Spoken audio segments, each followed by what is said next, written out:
เอากระดูกใส่ธาตุและกระดูกไหลน้ำแตกต่างกันบ่พระอาจารย์บ่แตกต่างกันดอกเนาะบ่แตกต่างกัน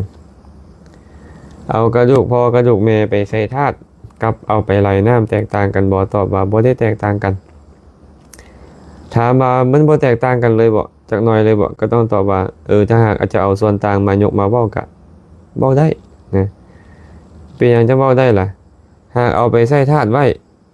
มาเลียวเห็นธาตุนั้นนั่นยามใดก็เป็นเหตุให้เฮานึกถึงพ่อแม่ได้นึกถึงบุญถึงคุณของพ่อแม่ได้และก็จะเป็นเหตุให้พวกเฮานี่เฮ็ดบุญและได้อุทิศให้ล่ะให้ข้าเจ้าในส่วนขณะที่เฮาได้เห็นเนาะแต่ก็คนบ่น้อยดอกไปเห็นธาตุพ่อแม่ก็คือเก่า